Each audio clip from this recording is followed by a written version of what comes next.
हमारे साथ हैं कंपनी के एमडी और सीईओ राजीव सब्बरवाल। राजीव जी नमस्कार, स्वागत है आपका। कांग्रेचुलेशन स्ट्रॉन्ग अर्निंग्स के लिए। नेट प्रॉफिट्स 56% बढ़ते हुए दिखे हैं, सालाना आधार पर एस्टिमेट से बेटर ये आंकड़े आपने रिपोर्ट किए हैं। कौन कौन से वो फैक्टर्स रहे जिन्होंने सपोर्ट किया है इस बार की अर्निंग्स को?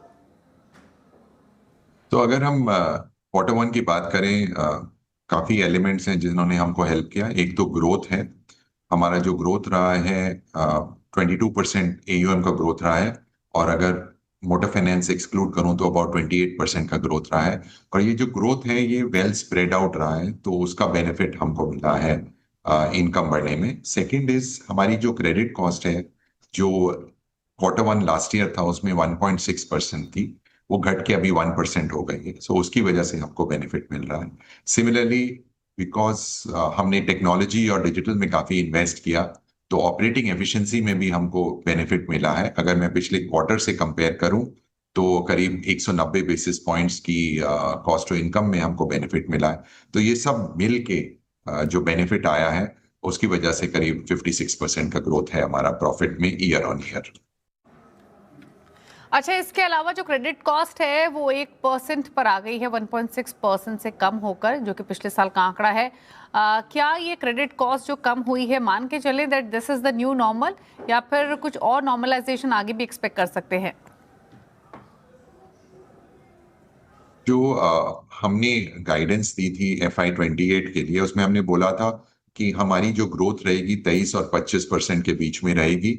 हमारी क्रेडिट कॉस्ट 1% के नीचे रहेगी और cost to income early 30s में आएगा। हम इस पूरे प्लान पे चल रहे हैं, तो इस साल भी हमको उम्मीद है जो हमारी गाइडेंस है 23 और 25% की, उतनी ग्रोथ होगी। क्रेडिट कॉस्ट हमारी 1% से नीचे रहेगी, यही हमारा एंडेवर है। और कॉस्ट टू इनकम भी बेटर होगी। एक इसके साथ हम ये भी कोशिश कर रहे हैं कि किस तरीके से अपने मार्जिन्स बढ़ा सकें बिजनेस में।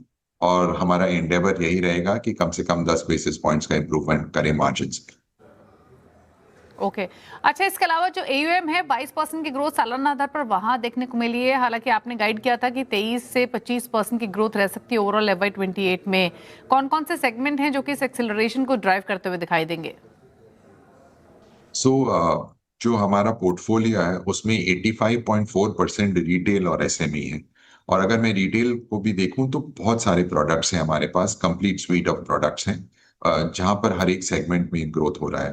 बट जो अगर मैं मेजर ग्रोथ एरियाज की बात करूं तो हाउसिंग, रिटेल, ये दोनों में हमारा ग्रोथ बेटर रहेगा। मतलब जो एवरेज है 23 और 25 उसके ऊपर रहेगा। और जो कॉर्पोरेट और एसएमई है उसका ग्रोथ रेट करीब 23-24% के आसपास रहेगा। अच्छा, इसके अलावा जो योग लोन्स का एक्विजिशन आपने किया था, क्या सिनर्जीज आप देख रहे हैं टाटा कैपिटल के पर्सपेक्टिव से, और गोल्ड लोन बिजनेस में कितनी प्रेजेंस आपकी इसकी वजह से एनहांस हो सकती है, और मीनिंगफुल कंट्रीब्यूशन आप कब से एंटिसिपेट करके चल रहे हैं?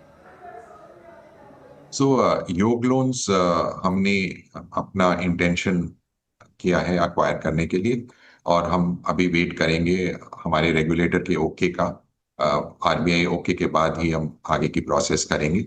हमको उम्मीद है कि ये प्रोसेस साल के कैलेंडर ईयर के एंड तक हो जाना चाहिए, और इसका बेनिफिट हमको नेक्स्ट ईयर ज्यादा मिलना चाहिए।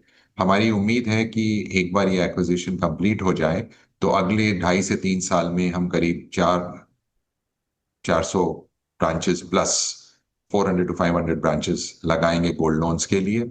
एंड उसकी वजह से हमारे पोर्टफोलियो ग्रोथ में भी जो गोल्ड लोन्स का कंट्रीब्यूशन है वो 1 से 2% के बीच में हो जाएगा।